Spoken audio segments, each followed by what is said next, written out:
Good morning. मैं राजीव रंजन सड्डा पर एक बार पुनः आप सभी का ग्रैंड वेलकम करता हूं। जैसा कि आप लोग मेरे साथ जीरो से हीरो सीरीज़ में जुड़े हुए हैं, इस सीरीज़ में मैंने प्रथम चैप्टर परसेंटेज को रखा है और इसमें मैंने कुछ तीन वीडियोस बना डाले हैं और ये चौथा और अंतिम वीडियो आज मैं बनाने वाला हूँ। उम्मीद करता हूँ कि प्रीवियस वीडियो आप लोगों के कॉन्सेप्ट को बिल्ड करने में बहुत ही बड़ा योगदान दिया होगा। तो उसी कड़ी में आज हम इसको एंड करते हैं और इसके बाद भी वीडियो के बाद भी अगर आपको लगता है कि परसेंटेज में कुछ क्वेरी रह जाती है, कुछ और कहने की ज़रूरत है, कुछ और करने की ज़रूरत है, तो आप हमें बता सकते हैं, कमेंट्स में बता सकते हैं और मैं कोशिश करूंगा कि एक और वीडियो के थ्रू उसमें आपको मैं बता सकूं। तो चलिए आज की क्लास में मैं आता हूं। चलिए, मेरा पहला क्वेश्चन है, किसी कारखाने में श्रमिकों का वेतन 25-28 के अनुपात में बढ़ाया जाता है।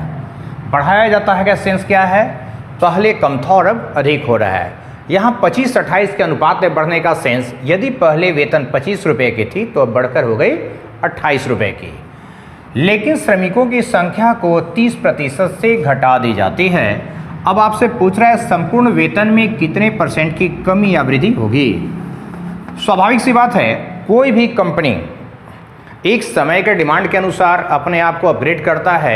अगर उसे बढ़ने की ज़रूरत होती बढ़ता है, लेकिन कहीं ना कहीं वो दिमाग लगाए रखता है कि क्या कोई ऐसा भी रास्ता है कि लोगों को बढ़ा हुआ दिखे लेकिन मैं वहीं पर पहुंच जाऊं या बल्कि उससे भी नीचे आ जाऊं जहां से मैं आज दे रहा हूं।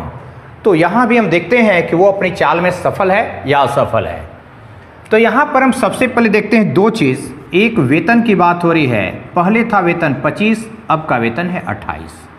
दूसरा है श्रमिकों की संख्या 30% से घटा दिया गया। प्रतिशत जब भी हो तो मैंने आपको प्रीवियस वीडियो में बताया है, कंप्लीट सेंस ऑलवेज 100 की होती है।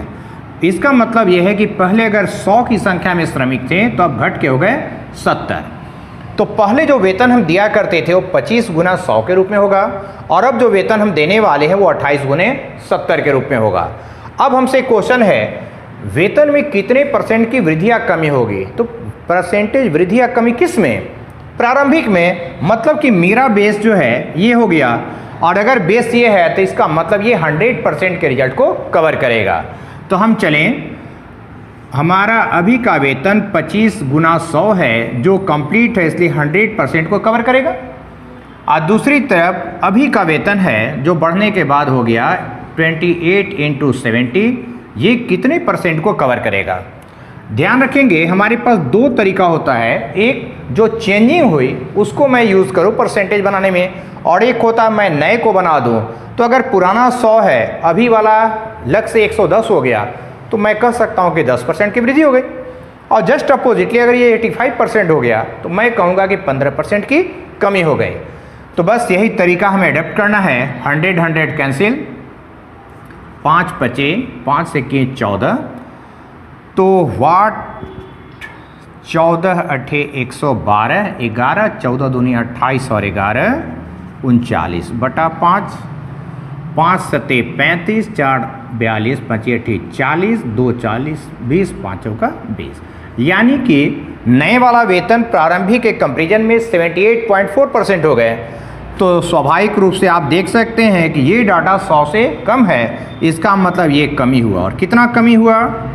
100 में इसको हम सबट्रैक्ट कर दें तो 0.6, 9 से 8 गया 1, 9 से 7 गया तो 21.6% की कमी पूरे वेतन में हो गई।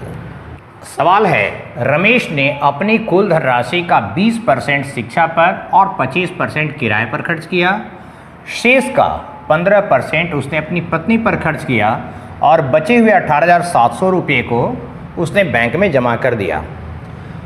आप देख सकते हैं प्रतिशत में 3 जगह उसने खर्च किया है और मैंने आपको प्रीवियस वीडियो में बताया था, यदि 2 या 2 से अधिक बार प्रतिशत की चेंजिंग की जाती है, अंतिम आंकड़े पर पुनः कुछ और प्लस या माइनस की जाती है परसेंटेज रूप से, तो यहाँ पर हम एपी फ्रेम को लागू कर सकते हैं। अब सवाल है कि यहाँ जब 3 बार परसेंटेज है तो नेचुरली वो फंडा तो लागू होगा, लेकिन यहाँ पर 20% और 25% ये दोनों ही डाटा डायरेक्टली उसकी धनराशि पर डिपेंड करता है, शेष पर नहीं। और मैंने बताया था ए में डाटा को शेष वाले को आगे बढ़ाएं। तो यहाँ ये दोनों डाटा डायरेक्ट है, उसके बाद जो बचा उसमें शेष यहाँ बात हो रही है। तो यहाँ हम मान लेंगे कि टोटल धनराशि थी x, पहले उसने 20 और 25 45% खर्च कर दिया। क्योंकि ये दोनों राशि धनराशि का, इसे दोनों को एक साथ हम इंक्लूड करके बात करेंगे। 45% उसने खर्च किया तो बचा कितना? 55%। अब इस 55% में उसने पत्नी को दे दिया 15%, तो क्या बचा? 85%। ये बचा 85%। और पत्नी के पास क्या रकम, इस बचत के बाद क्या हुआ? तो 18,700। टोटल धनराशि से 45% खर्च करने के बाद बचा 55%, पत्नी को दिया 15%, उसके बाद बचा 85%, और यही बचत उसने बैंक में जमा किया जो धनराशि के रूप में 18,700 रुपया है। ये हमें निकालना है। इस बार अगर हम इसको कैलकुलेट करते हैं तो हम एक किस चीज़ के लिए यूज़ किए हैं? धनराशि के लिए। इसका मतलब है कि इसके थ्रू हम धनराशि को निकालेंगे। लेकिन यहाँ आपसे कह रहा है शिक्षा पे खर्च, तो धनराशि निकालने के बाद पुनः हमें शिक्षा पर जाना पड़ेगा जो है टोटल का 20%। इसके लिए यहाँ पर हम इसी राउंड में भी काम कर सकते हैं। जो भी डाटा आपके पास दिया है वैल्यू, उसका 20% यहीं पर कर दीजिए तो आपका काम सिंगल राउंड में ही हो जाएगा। चलिए यहाँ हम काम करें। 11 25 11 एकम 11 सत्य, 5 से किए 4 बार, 85 का डबल 170। अब x यहाँ क्या हो गया? 2 चौका 8 पे 1 0 और 2 0 यहाँ 1 2 3। ये एक्चुअल x का वैल्यू नहीं है, ध्यान रखेंगे, क्योंकि x का वैल्यू यहाँ तक करने पर निकलता। हमने इसका 20% निकाल दिया, यानी सीधे सीधे हम कहें रिक्वायरमेंट का रिजल्ट हमारे पास आ गया जो है 8,000 रुपया। ठीक है, ये क्वेश्चन कंप्लीटली मिडिल फैमिली को रिलेट करता है। मिडिल फैमिली किसी तरह इनकम करता है, कुछ खर्च करता है, पत्नी को भी देता है और उसी में से कुछ बचत करने की भी आदत देता है, जो उसकी फ्यूचर प्लानिंग का एक हिस्सा मात्र होता है। तो उस बेचारे ने भी सारी प्रक्रियाएं की है और अंत में इतना बचा रहा है। होप करते हैं कि उसका बैंक बैलेंस अच्छा खासा हो रहा होगा। ये एक दुकानदार ने डिस्काउंट ऑफर किया है। 2 तरह का डिस्काउंट उसने ऑफर किया है। पहला डायरेक्टली करता है 25% और दूसरा 2 डिस्काउंट देता है 15% का। अब आपसे कहता है कि दोनों बिल के बीच जो डिफरेंस आ रहा है वो 27,500 का है। कोई आदमी ने इसको कैलकुलेट किया कि ठीक है मैं पहला से खरीद सकता हूँ, दूसरा से भी खरीद सकता हूँ, लेकिन दोनों के बीच उसे 27,500 रुपये का अंतर समझ में आ रहा है। तो सवाल है, कोई भी कस्टमर, अगर मैं भी एक कस्टमर हूँ, तो खरीदते समय अगर सेम क्वालिटी की सामान अगर 2 अलग अलग रेट में मिल रहा है तो स्वाभाविक है कोई भी समझदार प्राणी एक ही काम करेगा, कम वाले पे लो। ये कस्टमर भी वही काम करेगा, कम वाले पे लो, यानी कि मैक्सिमम डिस्काउंट वाला लो। यही चीज़ है। तो सवाल है कि उस सामान को खरीदने के लिए उसे कितने रुपए खर्च करने होंगे, बस ये आपको तय करना है। तो सबसे पहले हम दोनों डिस्काउंट को देखें कितना कितना परसेंट आ रहा है। पहला डिस्काउंट वो डायरेक्ट बोल रहा है, इसलिए इसको कैलकुलेशन की जरूरत बिल्कुल नहीं है। लेकिन सेकंड जो है वो 15% का 2 है। तो हमारे पास 2 रास्ता है, एक x + y माइनस XY बटा 100 का, और दूसरा है AP सेगमेंट से भी आप जा सकते हैं। 15 15 30 में 2.25 गया, बचा 27.75। तो पहला डिस्काउंट 25% को शो कर रहा है, दूसरा डिस्काउंट 27.75 को। तो अब स्वाभाविक है कि दोनों के बीच जो डिफरेंस है वो इन्हीं दोनों का डिफरेंस से आ रहा है। तो ये दोनों के बीच का डिफरेंस जो है 2.75% है, लेकिन कस्टमर कहता है कि वो डिफरेंस जो है 27,500 रुपये का है। इसका मतलब क्या हुआ, 2.75% का वैल्यू 27,500 रुपये का है। अब हमसे क्या पूछा गया है, तो उसे कम से कम कितना खर्च करना होगा। तो कम से कम मतलब मैक्सिमम डिस्काउंट वाले पे खरीदेगा, और मैक्सिमम डिस्काउंट इन दोनों में ये है। तो अगर वो इस डिस्काउंट पे खरीदेगा तो उसे कितना परसेंट देना होगा, 100 में इसको हम सब्ट्रैक्ट कर दें, 72.25% पे करना होगा। यही कंडीशन है। डिफरेंस चूंकि उसे दिख रहा है, इसे डिफरेंस को हम यूज करेंगे। कम वाले पे खरीदा, इसे कम वाले परसेंटेज का हम यूज करेंगे। 2 डिसमिल यहाँ भी, डिसमिल के बाद यहाँ भी 2 ही है, इसको उड़ा दें। 275 से डायरेक्टली ये कटेगा 100 टाइम, तो ये हो गया 7225 और 00। मतलब सामान वाकई बहुत कीमती है भाई। 7,22,500 रुपया पे करना है। क्यों नहीं कैलकुलेट करे भाई, है ना। चलिए क्वेश्चन है, राम, गणेश और मनीष 3 आदमी हैं जिनकी टोटल आय मिलाकर 33,300 रुपये हैं। वे अपनी आमदनी का 80%, 85% और 75% एक्सपेंस करते हैं और उसके बाद भी उन लोग कुछ जो है सेविंग्स भी कर पाते हैं जो 7-6-9 के रेशियोज में होते हैं। तो हमें चाहिए मनीष की इनकम कितनी है।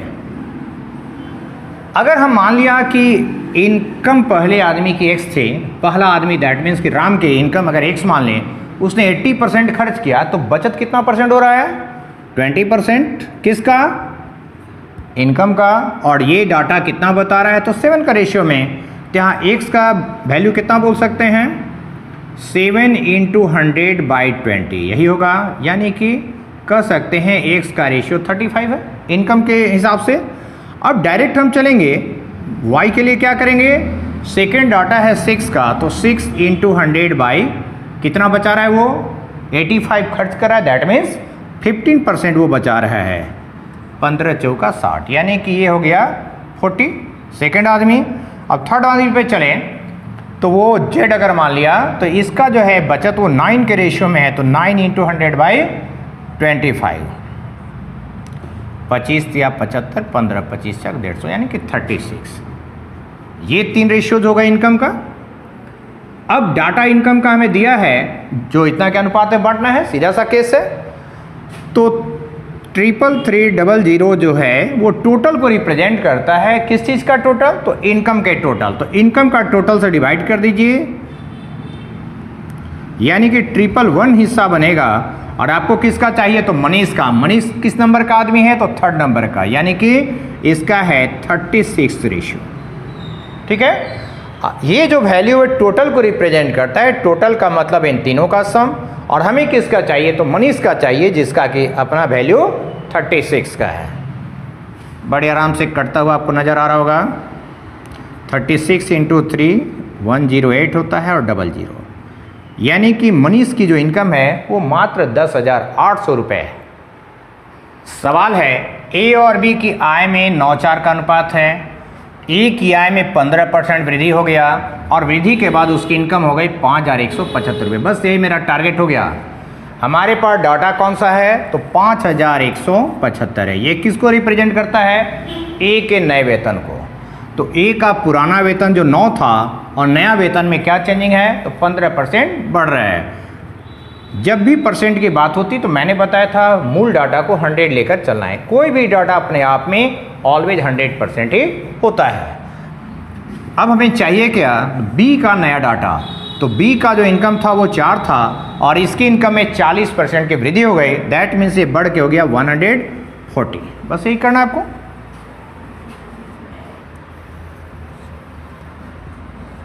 नौ पचे 45, 6 67, 9 7 63, 9 पचे 45, 5 बार में कट रहा है, यानी कि 14 5 का 20, 0 एक और 0 2, 14 दूनी 28।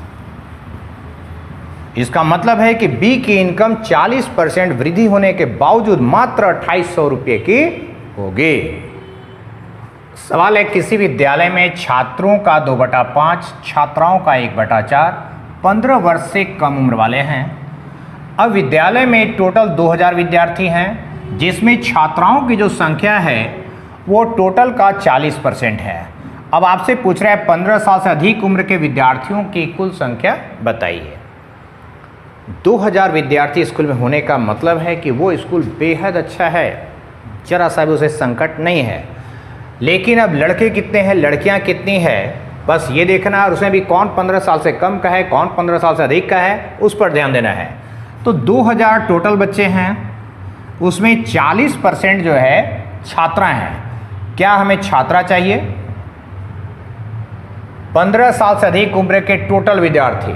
तो टोटल विद्यार्थी का मतलब हो गया कि हमें दोनों पर फोकस करना है। 2000 टोटल है। चलिए अब हम लड़का पे चलते हैं और लड़की पे चलते हैं, दो अलग अलग चलना है। छात्रा है 40%, यानी छात्रा है 40%। इस 40% में 15 साल के अंदर है 1/4, मतलब 4 में 1 हिस्सा है 15 साल से कम का, तो 3 हिस्सा क्या हो गया 15 से ऊपर का जो हमें चाहिए। अब लड़का में आ जाए, 40% अगर लड़कियां हैं दैट मीन्स 60% लड़के हैं, और लड़का में देखिए 2/5 हिस्सा जो है वो 15 से कम का है। इसका मतलब 5 में 2 बच्चे 15 से कम हैं, यानी कि 3 बच्चे आपकी रिक्वायरमेंट का हिस्सा है। बस इसी को टारगेट करना है। 4 दहा 40, 0 0 समाप्त। चलिए 0 0 नहीं काटते हैं। अगर 2000 इंटू कर दें 3/10, इसको तो जोड़ना ही पड़ेगा है ना, 3/10, और ये हो गया, इसको काट ही देते हैं है ना, 3 तिया 9/25। अब यहाँ चले हम, 25 तिया 75 और 10 नवा 90, 75 और 90 9 7 16, 165/25 गुने 10। इसको हम कैलकुलेट करके टाइम वेस्ट नहीं करते हैं। ये हो गया 25 8 200, 8 से मल्टीपल कर दीजिए, आपकी रिक्वायरमेंट मेंटेन हो जाएगी। 8 5 40, 4 8 6 48, 4 52, 5 8 5 13, यानी कि 1320 बच्चे जो हैं वो 15 साल से एबव हैं। सवाल है, किसी शहर में शिक्षा पर 20% और किराना पर 30% के दाम में वृद्धि हो गई। कोई ग्राहक है जिसका सैलरी जो है मात्र 14,000 रुपये है, और उसमें ये दोनों जो खर्च है वो 3:11 के अनुपात में खर्च करता है। उसकी चॉइस है कि इतनी हम इनकम जो है बढ़ा ले, इतनी हम अपनी सैलरी को बढ़ा ले, ताकि ये दोनों जो खर्च हम करते हैं उसमें कोई रेस्ट्रिक्शन न करना पड़े, कोई अतिरिक्त बोझ हमें न करना पड़े। ठीक है, रेस्ट्रिक्शन का मतलब है कि जो मैं खा रहा था उतना अभी खा लूँ, है ना। अगर 10 किलो मेरी डोज है मेरे परिवार की, तो 10 किलो मैं अभी भी खा सकूं, और अतिरिक्त बोझ नहीं चाह रहा, यानी ये नहीं कि 10 किलो खरीदने के चक्कर में मेरा बजट जो है गड़बड़ा जाए, और जो मेरा संचित निधि है जो मैंने जमा कर रखे वो हमें इसके पीछे लगाना पड़ जाए। तो अब चलिए हम लोग इनका मदद करते हैं। सबसे पहले हम देखते हैं 14,000 रुपया जो है, इसमें 2 ग्रुप है। कौन कौन? पहला ग्रुप है शिक्षा पर, जो 3 हिस्सा है। कितना में? 3 और 11 14 हिस्सा में। ठीक है, इसमें कितना वृद्धि हुआ है? 20%। 20% हमें एक्स्ट्रा चाहिए। अब दूसरी चीज पर आए, 14,000 का 11 हिस्सा है। कितना में? तो 11 3 अगेन 14 में, और वृद्धि कितना हुआ है? तो 30% वृद्धि हुआ है। अगर पहले खर्च का 20% हम बढ़ा लें, दूसरे खर्च का 30% बढ़ा लें, तो और क्या चाहिए? यही तो हमारी चॉइस है। बाकी कैलकुलेशन कर दें, उसकी फुल हेल्प हो जाएगी। 2 तिया 6, 6 पर 00, फिर यहाँ है 2 0 14 दहा, 11 तिया 33 और 00, यानी 33 और 6 3900 रुपया। मतलब कि 14,000 से उसका काम नहीं बनने वाला है। 3900 रुपया उसकी वेतन में और अगर बढ़ा दी जाए तो बेचारा अपनी चॉइस का काम जो करता रहा है आज भी करने में सफल हो सकता है। सवाल है, किसी शहर की जनसंख्या 75,500 की है, जिसमें 60% आबादी पुरुषों की है, जिसमें 20% पुरुष जो है वो शिक्षितों में हैं, और जबकि टोटल जनसंख्या में 25% शिक्षित हैं। सवाल है, महिलाओं में कितने % शिक्षित हैं? सबसे पहली चीज़, अगर एक डाटा, यहाँ 2 तरह के लोग हैं, पुरुष और महिला। पुरुषों का हमें परसेंटेज मालूम है, टोटल का परसेंटेज मालूम है। यहाँ 3 ही चीज़ है, पुरुष, महिला और टोटल, जिसमें 2 की जानकारी है। अब रह गई बात, क्या उसका वैल्यू भी मालूम है? बिल्कुल मालूम है, क्योंकि हमें कहा जा रहा है कि पुरुषों की आबादी है 60%, तो हम ये भी जानते हैं कि अगर 60% आबादी पुरुषों की है तो 40% आबादी महिलाओं की है। अब इस तरह के क्वेश्चंस को हम लोग मिक्सचर एलिगेशन के थ्रू सॉल्व करते हैं, यानी कि 20% जो है ये पुरुष हैं, महिलाओं की संख्या नहीं मालूम, ओवरऑल जनसंख्या है 25%। ये आपका क्वेश्चन का डाटा है। अब ये डिफरेंस 5 और ये डिफरेंस आप नहीं निकाल सकते हैं, लेकिन इतना ज़रूर है कि अगर इन दोनों में 25 बड़ा है तो इन दोनों में x बड़ा है, x से इसको हम घटाएंगे। ये डाटा शो करता है पुरुषों को और ये डाटा शो करता है महिलाओं को। पुरुषों का डाटा है 60%, जबकि महिलाओं का डाटा है 40%। ये 60% का डाटा एक्चुअल में चाहे जितना भी उस बात का हमें फ़र्क नहीं है, इसलिए 75,500 का यूज़ हमें करने की ज़रूरत नहीं है। अब बाकी रह गया 20 दूनी 20 तिया 5 तिया 15/2, 25 प्लस 15/2 मतलब 7.5, यानी कि 25 और 7 32.5%, यानी कि 32.5% महिलाएं जो है साक्षर हैं, शिक्षित हैं, है ना। सिर्फ साक्षर नहीं बल्कि शिक्षित हैं।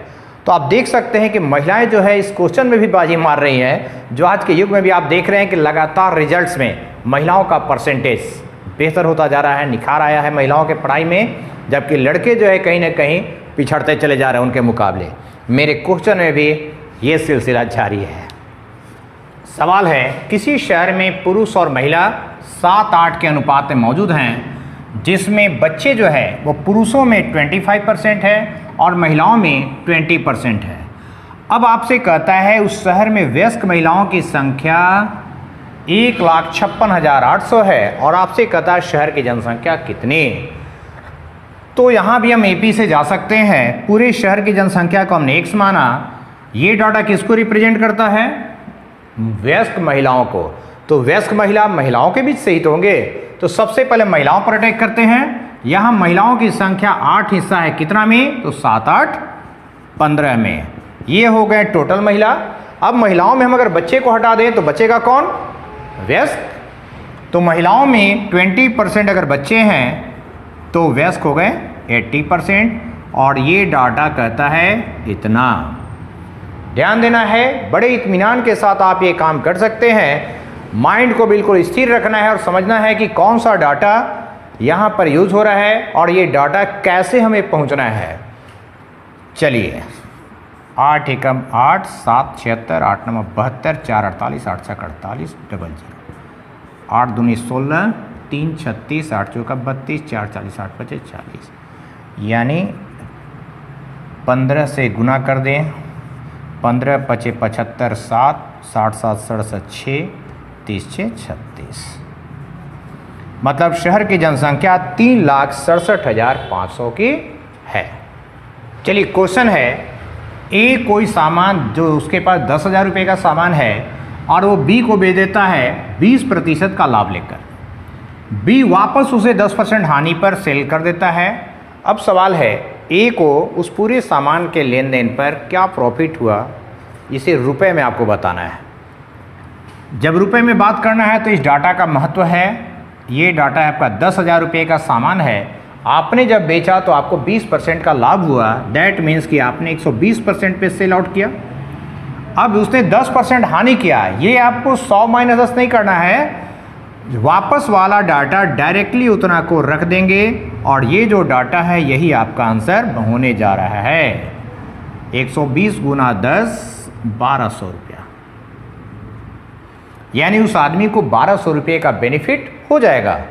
लेकिन अगर यही परसेंटेज में पूछा होता तो हम ओरिजिनल डाटा को 100 लेते, चाहे वो कितने का भी सामान हो, हमें कोई मतलब नहीं। और अगेन बाकी काम वही होता। आपने बेचा 120 पर और आपको जो है 10% में वापस कर रहा है, यानी कि 12% हो जाता। ठीक है, मैंने अपनी ओर से पुरजोर कोशिश किया है कि परसेंटेज में सारे टिपिकल क्वेश्चंस जो होते हैं वो आपके सामने मैं प्रस्तुत कर सकूं। मैं कहां तक कामयाब हूं ये आप सब मुझे बता सकते हैं। मेरा कोशिश मेरे हाथ में है, सफलता आप लोग हमें बताएंगे ये कितना सफल है या कितना असफल है। तो इस क्वेश्चन के साथ हमारा परसेंटेज चैप्टर समाप्त होता है। अगले दिन हम आपसे पुनः मिलेंगे लाभ हानि के साथ। यदि आप लोगों के पास किसी तरह की क्वेरी हो, कोई और क्वेश्चन आप लोग चाहते हैं कि मैं बात करूं, तो आप हमें वो क्वेश्चन भेज सकते हैं कमेंट्स में। मैं कोशिश करूंगा कि एक और वीडियो आपको भेज सकूं या आपको पर्सनली मैं उसके बारे में बात कर सकूं। तो आज के लिए इतना ही। हमेशा की तरह मैं कहूँगा, यदि मेरी वीडियोज़ आपको समझ में आ रही है, पसंद आती है, तो लाइक और सब्सक्राइब करके मेरे मनोबल को आगे बढ़ाने की कोशिश करें, ताकि आपके लिए हम बेहतर से बेहतर वीडियोस बनाने का प्रयास जारी रखें। धन्यवाद।